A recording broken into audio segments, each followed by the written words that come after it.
Hey, welcome back to the Sticker Channel. Today's topic, we're going to be talking about this deep freeze that we just had and what effects it has on your plots. A lot of people are interested what's going to happen now that I had this major spike in influx in temperature to my plots. And we're going to look at some of the causes, some of the fixes, and some takeaways from this video. So stick with me.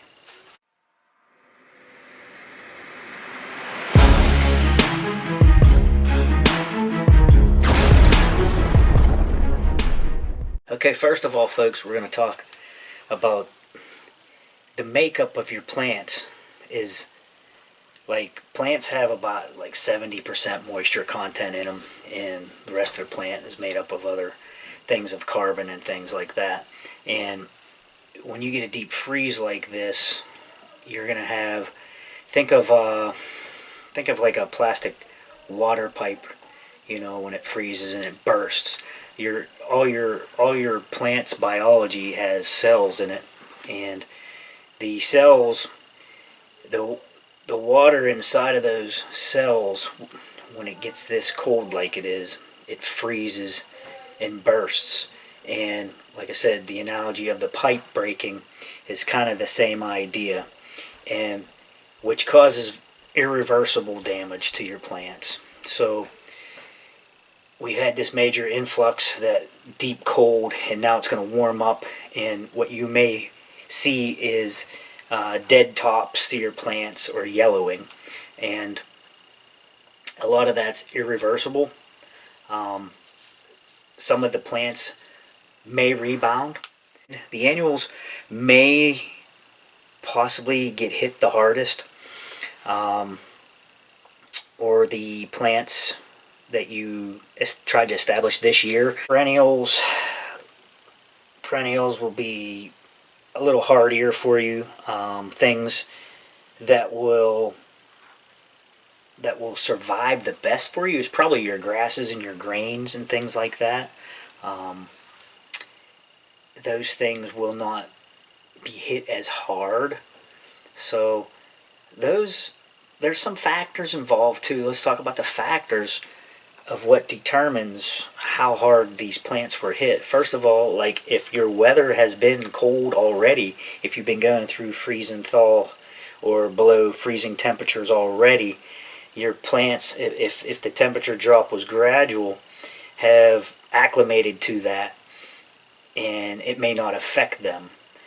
But if you're in the south where you've had nicer, warmer weather, where your food plots were still growing and surviving without going into dormancy, this cold snap could cause the damage.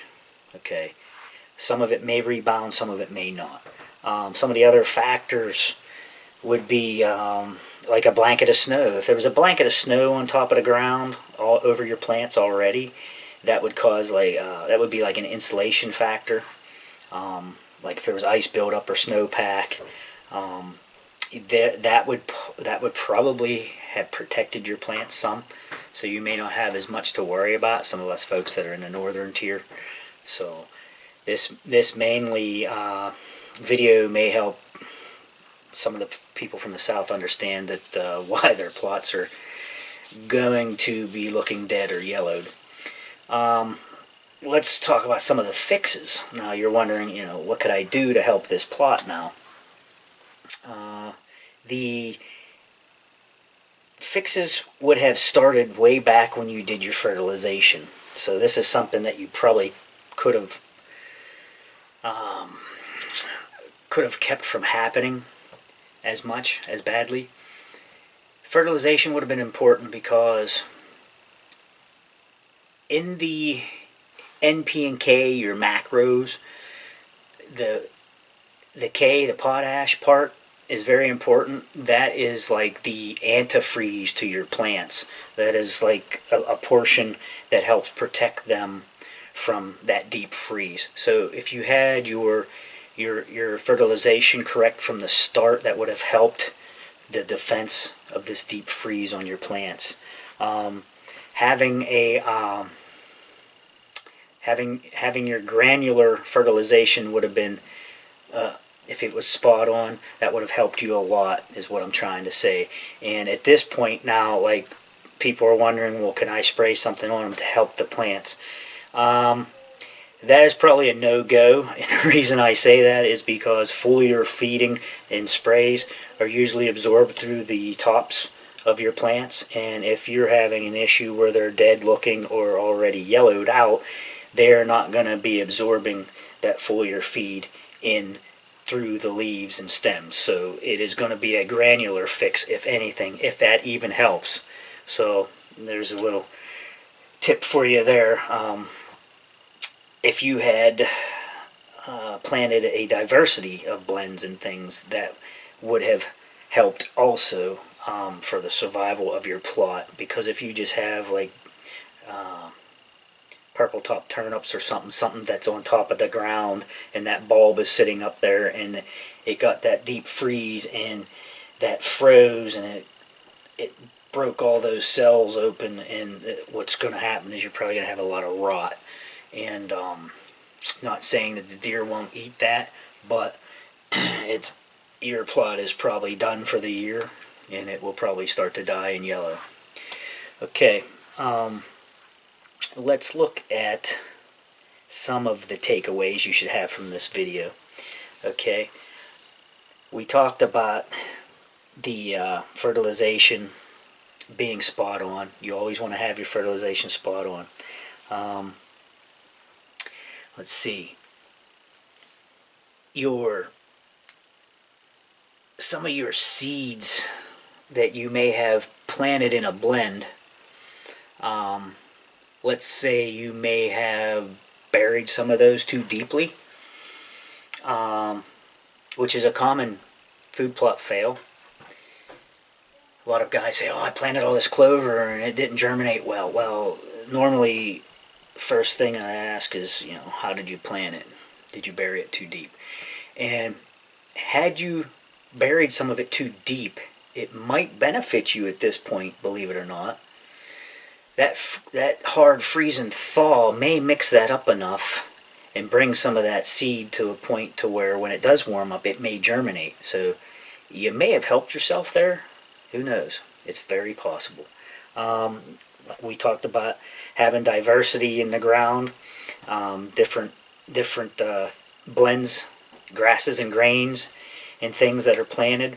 The grasses and grains seem to, like I said, they seem to have missed that deep freeze kill off.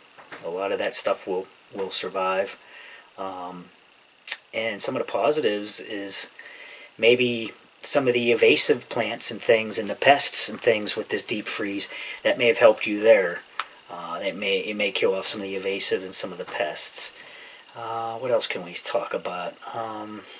Well, this right now would be a good time to do supplemental feeding if that's allowed in your area, if done correctly.